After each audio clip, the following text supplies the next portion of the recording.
तर ह्या आहेत कण्या ज्या बनवल्या जातात मक्यापासून. आणि ताककण्या हे जे पूर्वीचं जे खाद्य आहे म्हणजे एकदम काय म्हणतात त्याला, वेट लूज करायचं असेल तर बेस्ट ऑप्शन आहे. आणि ताककण्या हे खूप पूर्वीपासून खात आलेले आहेत, आता तर फॅशन म्हणून खातात. तरी या ज्या ताककण्या आहेत त्या वेट लूज साठी बेस्ट ऑप्शन आहे. तुम्हाला वजन कमी करायचं असेल याने आपली डायजेस्टिव्ह सिस्टीम जी आहे ती सुधारते. आणि महत्वाचं म्हणजे हेल्दी सुद्धा आहे. 0 ऑइल मध्ये बनवलं जातं. आता हे कसं बनवायचं मी तुम्हाला सांगते.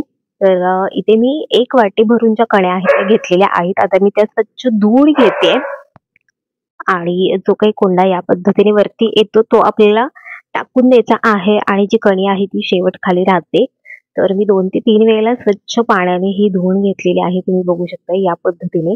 आता जितक्या कण्या आहेत, 1 वाटी कणी असेल तर मी याला 4 ते 5 वाटी पाणी ठेवलेलं आहे आणि 2 चमचे जे आहे ते मीठ घातलेलं आहे. तुम्ही बघू शकताय.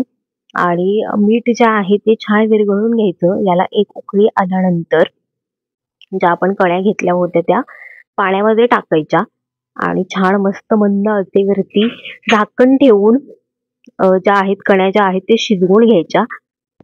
तर इथे तुम्ही बघू शकताय ज्या ताककण्या होत्या किंवा कण्या होत्या त्यांना मी 1 उकळी काढून झाकण ठेवून मंद आचेवरती एक 10 मिनिट शिजवून घ्यायचंय. आणि कोणताही पदार्थ शिजलेला आहे हे कसं ओळखायचं, ज्या वेळेला आजूबाजूला वाफ येते म्हणजे झाकणाच्या बाहेर ज्या वेळेला वाफ येते त्यावेळेला समजून जायचं की आपला पदार्थ जो आहे तो शिजलेला आहे. आता मी याला झाकून ठेवणार आहे आणि संध्याकाळी या ज्या कण्या आहेत त्या मी थंड झाल्यानंतरच त्यामध्ये ताक किंवा दही जे आहे ते मिक्स करायचं. थोडंसं पाणी सुद्धा त्यामध्ये घालायचं. जर 1 वाटी तुम्ही ताक घातला तर 1 वाटी पाणी घालायचं. आता या मी 1 वाटी पाणी घालून छान मस्त ज्या आहेत त्या कण्या मिक्स करून घेतलेल्या आहेत आणि 1 वाटी ताक घालून मी मिक्स करून खाऊन सुद्धा माझं झालेलं आहे. आता इथे एक कुकरमध्ये मी डाळ शिजवायला घेतलेली आहे. कारण सगळ्यांनाच माहिती शिमगा येतोय. तर आदल्या दिवशीचं हे जे इव्हनिंग रुटीन आहे ते आहे. आणि चपात्या सुद्धा मी लागलीच करून घेते. आता सणावाराच्या वेळेला तुम्हाला टायटल आणि थंबनेलवरून समजलंच असेल की सणावाराच्या वेळेला कामाचं जे आहे ते दडपण किंवा टेन्शन राहत नाही किंवा कामं जी आहेत ती पटपट कशी आवरावीत यासाठी काही मी टिप्स देणार आहे. तर इथे तुम्ही बघू शकता चपातीचा वास आला ना, पहिली चपाती भाजल्यानंतर कोको हा येतोच. कारण कोकोला चपाती खूप जास्त आवडते आणि तेल न लावलेली त्याला चपाती प्रचंड आवडते. तर पहिली चपाती मी करून भाजून घेतलेली होती आणि ती कोकोला टाकून दिली, म्हणजे कोकोला दिली. कोकोला चपाती खूप जास्त आवडते आणि गरमी इतकी आहे की मी तुम्हाला काय सांगू. आम्ही माठातलंच पाणी पितो. फ्रीज मधलं पाणी प्या असं मी सांगणार नाही. आणि सगळ्यांनाच माहिती आहे फ्रीज मधलं खाल्ल्यानंतर काय साईड इफेक्ट होतात वगैरे. आणि पाणी तरी शक्यतो पिऊच नाही. तर इथे माझी पहिली चपाती भाजून झालेली आहे आणि दुसरी मी लाटायला घेते. तर आता ज्या वेळेला सणवार असेल, सकाळचं काही करायचं असेल, पुरणपोळीचा स्वयंपाक असेल तर सगळ्यांनाच माहिती भांडी खूप पडतात. दुसरी महत्वाची गोष्ट म्हणजे इतका पसारा होतो, धावपळ खूप जास्त होतं आणि मसाल्याचं जेवण असल्यामुळे काय होतं की पटपट आवरताच येत नाही. तर इथे तुम्ही बघू शकताय आमटीचा आणि याचा मसाला जो आहे तुम्ही वाटून घेतलेला आहे. पुरण सुद्धा लागलीच मी शिजवून घेतलेला आहे आणि शिजवून मी म्हणजे डाळ शिजवून पुरण सुद्धा वाटून घेतलेला आहे. आणि तुम्ही बघू शकताय पुरण जे आहे ते चाळणीवरतीच वाटलेलं आहे मी. आता इथे आपलं निम्म काम झालेलं आहे. तुम्ही बघू शकताय. म्हणजे उठल्याबरोबर फक्त आपल्याला फोडण्या द्यायच्या आहेत. अंघोळ वगैरे घेऊन बटाटे सुद्धा मी शिजवलेले आहेत. तुम्हाला पुढे व्हिडिओमध्ये दिसेलच ते. आणि जी काही भांडी होती डाळ शिजवून घेतलेलं जे पुरण करण्यासाठी मी भांडी वापरली होती किंवा मसाला वापरण्यासाठी जी काही मसाला करण्यासाठी भांडी वापरलेली आहेत तर ती सगळी जी भांडी आहेत ती मी घासून घेते. भांड्यांचा सुद्धा जो ढीग पडतो तो पडत नाही. आदल्या दिवशी अशी तयारी करून घेतली ना की कटाच्या आमटीचा मसाला असू दे किंवा आलं लसूण मिरची आणि कोथिंबीरीची पेस्ट असू दे बटाट्याच्या भाजीसाठी लागणारी, आणि तुम्ही पुरण वगैरे करून ठेवला, कट वगैरे जो आहे म्हणजे येळवणी वगैरे काढून ठेवलं तर उठल्याबरोबर आपल्याला फक्त फोडण्या देण्यासाठी असा कितीसा वेळ लागतो. म्हणजे अगदी 1 तासामध्ये पुरण पोळीचा स्वयंपाक आहे तो होऊन जातो. तर या पद्धतीने मी जे काही आहे ते करते. तर सकाळचं पुरणपोळीचं जर स्वयंपाक असेल तर आदल्या दिवशी अशी तयारी मी करून ठेवते. त्यामुळे टेन्शन राहत नाही. पहिली गोष्ट तर. आणि दुसरी गोष्ट म्हणजे भांड्यांचा जो गराडा असतो तो पडत नाही दुसऱ्या दिवशी. तुम्ही बघू शकताय खूप जास्त काम आपलं वाचतं.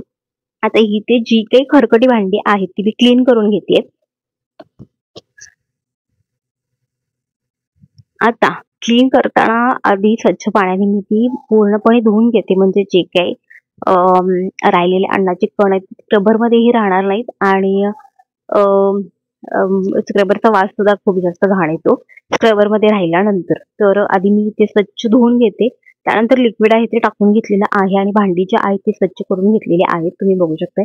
आणि त्यानंतर मी लिक्विड टाकल्यानंतर भांडी घासून घेतलेली आहेत. आता त्यानंतर दुसरं पाणी मी ह्याच्यामध्ये ओतलेलं आहे टपामध्ये आणि जी भांडी आहेत ती आता धुवून घेते.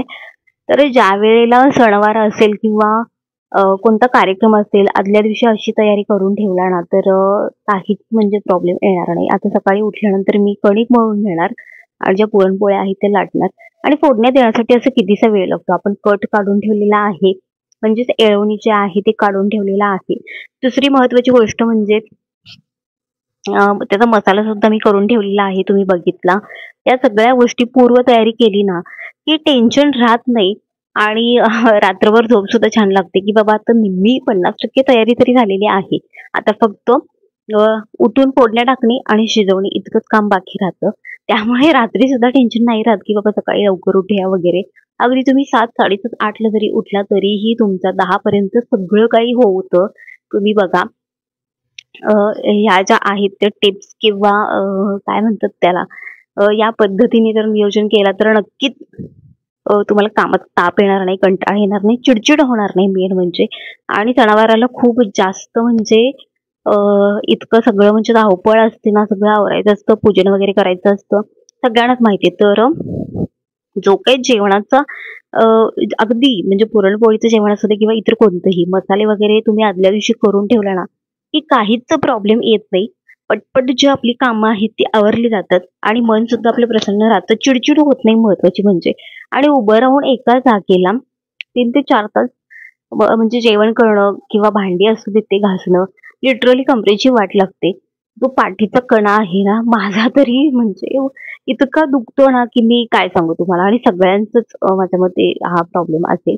एका ठिकाणी 3 ते 4 तास उभं राहून आपण काम केल्यानंतर पाठही दुखते, कंबरही दुखते. तर त्यापासून सुद्धा थोडीफार का होईना सुटका मिळेल. तर अशा पद्धतीने मी नियोजन केलेलं आहे. आता इथे तुम्ही बघू शकता मी बटाटे सुद्धा लागलीच उकडून घेते. म्हणजे सकाळी कसे ते सकाळपर्यंत थंड होतील आणि बटाटे म्हणजे पील ऑफ करण्यासाठी म्हणजे त्याची जी वरची स्किन आहे किंवा साल आहे ते काढण्यासाठी सोपं जाईल. आणि थोडीशी चीर अशी या पद्धतीने दिली ना बटाट्याला तर जे साल आहे अगदी सहजपणे अलगद होतं. अलगदपणे म्हणजे सुट्ट होतं ते. फार काही त्याला कष्ट घ्यावे लागत नाही. मी 1 चमचा मीठ घातलेला आहे आणि बटाट्याला सुद्धा उकडून घेतलेले आहे. 4 ते 5 शिट्ट्या देऊन मी बटाट्याला उकडून घेतलेला आहे.